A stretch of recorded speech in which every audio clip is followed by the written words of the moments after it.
Welcome to food ഇൻഷി. ഞാൻ അവിടെ കുറച്ച് പൊരിച്ച പത്തിരി ഉണ്ടാക്കാൻ വേണ്ടിയിട്ടുള്ള സാധനങ്ങളൊക്കെയാണ് എടുത്ത് വെച്ചിട്ടുള്ളത്.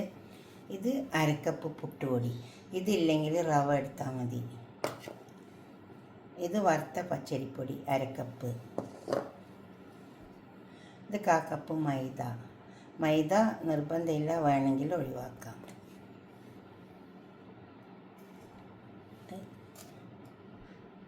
തേങ്ങ അരക്കപ്പ്, 1/4 കപ്പ്, 3/4 കപ്പ് തേങ്ങ, 1/2 ടീസ്പൂൺ പെരുംജീരകത്തിൻ്റെ പൊടി, ചെറിയ ഉള്ളി. ഈ ചെറിയ ഉള്ളി ഒന്ന് ചതക്കിയെടുത്താൽ മതി. കുറച്ച് നന്നായി ചതക്കിയെടുത്താൽ മതി. ഈ തേങ്ങ നല്ല ജീരകം കൂടിയിട്ട് അതുമായി തന്നെ മിക്സിൻ്റെ ജാറിലിട്ടിട്ട് ഒതുക്കിയെടുത്താൽ മതി. ഈ പൊടികൾ നമുക്കൊന്ന് വാട്ടിയെടുക്കാം. ഒരു പാത്രം അടുപ്പത്ത് വെച്ചിട്ടുണ്ട്. അതിലേക്ക് നമുക്ക് 1 ടീസ്പൂൺ പശുനെയ്യ് ഇട്ട് കൊടുക്കാം.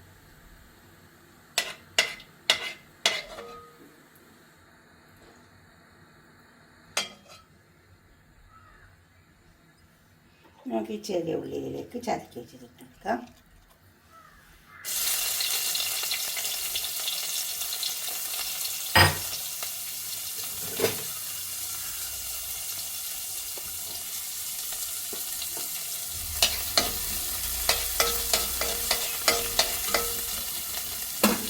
ഉള്ളി ഒന്ന് നല്ലൊരു മണം ഉണ്ടാകും.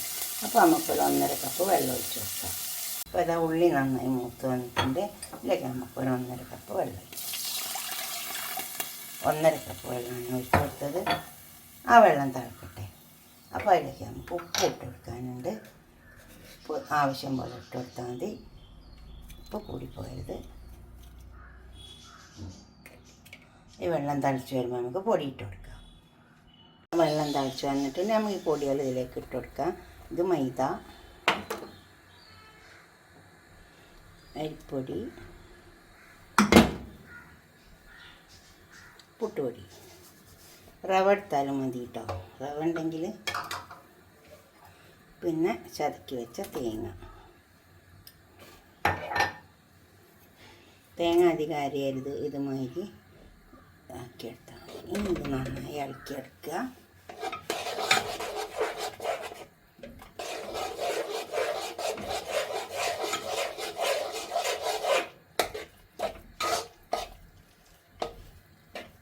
നമ്മൾ പൊടി വാട്ടിയെടുക്കില്ലേ, അതുപോലെ ഒന്ന് വാട്ടിയെടുക്കുക. എന്നിട്ട് ഇത് കുഴച്ചെടുക്കണം, നന്നായി കുഴച്ചെടുക്കണം. ഇപ്പോൾ വാട്ടിയെടുത്ത് പത്തിരിക്ക് വാട്ടിയെടുക്കുമ്പോൾ നമ്മൾ വേവാൻ വെക്കുകയൊക്കെ വേണം. അതിൻ്റെ ഒന്നും ആവശ്യമില്ല. ഇതുമായി തിളച്ച വെള്ളത്തിലിട്ടിട്ട് നന്നായി ഇളക്കി ചേർത്തെടുത്താൽ മതി കേട്ടോ. ഇനി നമുക്കിത് കുഴച്ചെടുക്കാം. കൗണ്ടർ ടോപ്പിലിട്ടിട്ട് കുഴച്ചാലും മതി, അല്ലെങ്കിൽ ഒരു പാത്രത്തിലിട്ടിട്ട് കുഴച്ചാലും മതി. നമുക്കിത് കുഴച്ചെടുക്കാം. നന്നായി കുഴച്ചെടുക്കണം.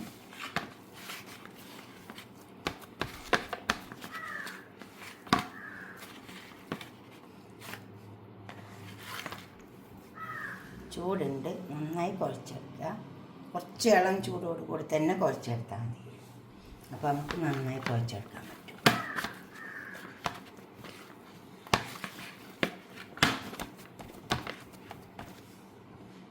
നന്നായി കുഴച്ചെടുക്കുക. ഇതുപോലെ കുഴച്ചെടുക്കുക.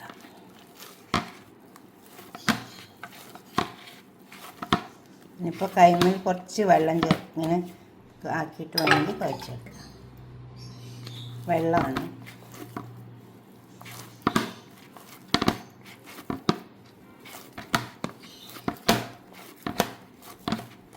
അപ്പോൾ നല്ലോണം കുഴച്ചെടുത്തിട്ടുണ്ട്. ഇനി ഇത് നമുക്ക് പരത്തിയെടുക്കാം. ഇപ്പോൾ ഞാൻ പൊടി എടുത്തിട്ടുണ്ട്. പരത്താൻ വേണ്ടിയിട്ട് നന്നായി കുഴച്ചെടുക്കണേ, അല്ലെങ്കിൽ നമ്മൾ പരത്തുമ്പോൾ പൊട്ടിപ്പോവും. അതുപോലെ തന്നെ പൊരിക്കുമ്പോൾ പൊട്ടൽ വരും, അങ്ങനെ വിള്ളൽ വരും. നന്നായി കുഴച്ചെടുക്കണം. നമ്മൾ പത്തിരിക്കൊക്കെ കുഴച്ചെടുക്കില്ലേ, അതുപോലെ കുഴച്ചെടുക്കണം. നമുക്കിത് പരത്തിയെടുക്കാം. കുഴ നന്നാവണേ. കുറച്ച് മൈദപ്പൊടി ഇട്ട് കൊടുക്കാം, അല്ലെങ്കിൽ ഇത്തിരി അരിപ്പൊടി ഇട്ട് കൊടുത്താൽ മതി. ഇനി അതും ഇല്ലെങ്കിൽ കുറച്ച് എണ്ണ പരട്ടി കൊടുത്താൽ മതി പലകൻ്റെ മേലെ.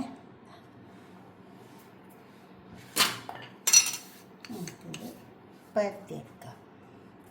പരത്തുമ്പോൾ കുറച്ച് കനത്തിൽ പരത്തിയിട്ട് എടുക്കണം. പൂരിക്ക് പൊരിക്കുന്ന പോലെ കനം കുറച്ച്, പൂരിയൊക്കെ ആകുമ്പോൾ നൈസായിട്ടല്ല പരത്തുക, ഇത് കുറച്ച് തടിയിൽ പരത്തിയെടുക്കണം. ഇനി ഒരു ഗ്ലാസ്സോ അല്ലെങ്കിൽ എന്തെങ്കിലും വട്ടത്തിലുള്ള മൂടി എന്തെങ്കിലും എടുത്തിട്ട് മുറിച്ചെടുക്കുക. ഇത് നമുക്ക് വീണ്ടും വീണ്ടും പരത്തി പൊരിക്കാം. ഈ രീതിയിൽ ഇതേപോലെ കനം വേണേ കനത്തിൽ പരത്തിയെടുക്കാം. ഒന്നുകൂടി പരത്തി കാണിച്ചു തരാം. നന്നായി കുഴച്ചെടുക്കണം. പിന്നെ ഈ പൊടി ഒന്നായിട്ടാണ്ട് പരത്തിയിട്ട് മുറിച്ചെടുത്താലും മതി. ഇതുപോലെ നന്നായി കുഴച്ചാൽ തന്നെ പലകമ്മലൊക്കെ വെച്ച് നന്നായി ഉരുട്ടി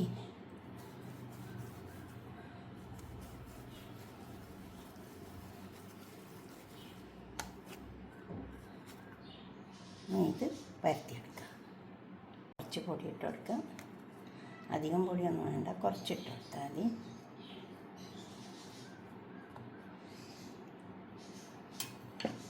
എളുപ്പത്തിന് വേണമെങ്കിൽ ഒന്നായിട്ട് പൊടി വെച്ചിട്ട് പരത്തിയിട്ട് കട്ട് ചെയ്ത് എടുത്താൽ മതി. ഞാൻ പിന്നെ ഇതിങ്ങനെ കാണിക്കുന്നത് എന്താ വെച്ചാൽ മനസ്സിലാവാൻ വേണ്ടിയിട്ടാണ്.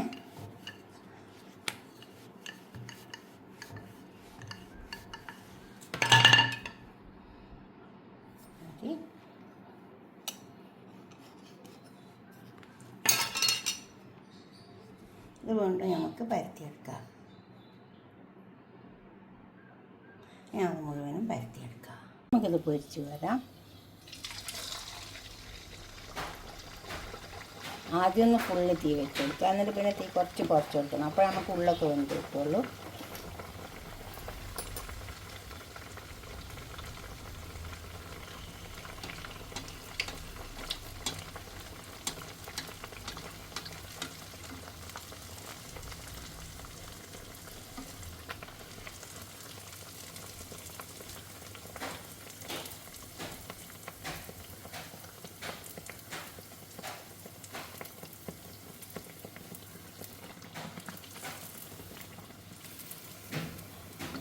കണ്ട പൊന്തി വരും. ഫുള്ള് തീ വെച്ച് കൊടുക്കണം. അപ്പോൾ നമുക്ക് നല്ല പൊന്തി കിട്ടും. ഇത് ചെറുതായി ഒന്ന് കുറച്ച് കൊടുത്താൽ മതി. നല്ല സിമ്മിലല്ലാണ്ട് കുറച്ചൊന്ന് ചെറുതാക്കി വെച്ച് കൊടുക്കണം. അപ്പോൾ എന്താ വെച്ചാൽ ഉള്ളും വെന്ത് വരും.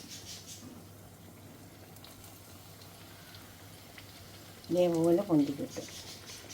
കുഴക്കൽ ശരിയാവണം, വെള്ളം ശരിയാവണം. അപ്പോഴാണ് നമുക്ക് പരത്തുമ്പോഴൊക്കെ ശരിക്ക് കിട്ടുള്ളൂ. അല്ലെങ്കിൽ പരത്തുമ്പോൾ പൊട്ടിപ്പോവും, പിന്നെ പൊരിക്കുമ്പോൾ പൊട്ടിപ്പോവും. നന്നായി കുഴച്ചെടുക്കുക, വെള്ളം കറക്റ്റാക്കിയിട്ട് എടുക്കുക. പിന്നെ ചില പൊടിക്ക് ചിലപ്പോൾ വെള്ളം കുറച്ച് കൂടുതൽ വേണ്ടി വരും. അപ്പോൾ നമുക്ക് തിളച്ച വെള്ളം തന്നെ കുറച്ച് കുറഞ്ഞിട്ട് കുഴച്ചാൽ മതി. ഇത് എണ്ണ ഒന്നും കുടിക്കില്ല.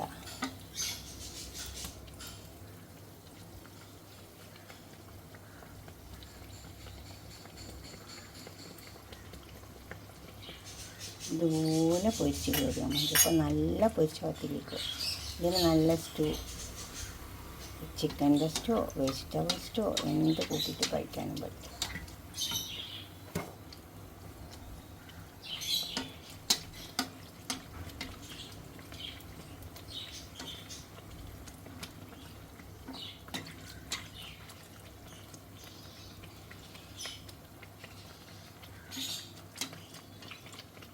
കുറച്ച് സമയം എന്തായാലും ഒന്ന് എണ്ണയിലിട്ടിട്ട് അങ്ങോട്ടും ഇങ്ങോട്ടും തട്ടി കൊടുത്താൽ മതി. അപ്പോൾ നന്നായി വെന്ത് കിട്ടും. കുറച്ച് ഘനത്തിലല്ലേ നമ്മൾ പരത്തിയെടുക്കുന്നത്, അതുകൊണ്ടാണ്.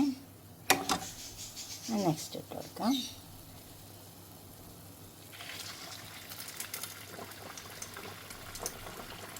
ഉള്ളിലേക്ക് വെച്ച് കൊടുക്കുക. ഇതുപോലെ എല്ലാം പൊരിച്ചെടുക്കുക. കുറച്ച് സമയം കഴിയും ഇങ്ങനെ പൊന്തി വരാൻ. കണ്ടില്ലേ, നമ്മൾ ആദ്യം പൊരിച്ചെടുത്ത പോലെ തന്നെയാണ്.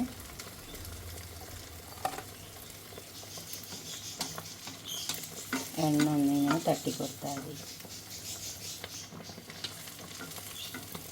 നെയ്പ്പത്തലൊക്കെ ഉണ്ട് കേട്ടോ, അതുമൊക്കെ ഉണ്ടാക്കി വെക്കണമെങ്കിൽ പൂരി ഉണ്ട്, നെയ്പ്പത്തലുണ്ട്, എല്ലാം ഉണ്ട്. ഒരുപാട് വിഭവങ്ങളുണ്ട്, ഉണ്ടാക്കി നോക്കുക. പൊന്തി വരുന്നുണ്ടല്ലേ, ഇതുപോലെ പൊന്തി വരും. പൊട്ടിയിട്ടില്ലെങ്കിൽ നല്ലോണം പൊന്തി വരും.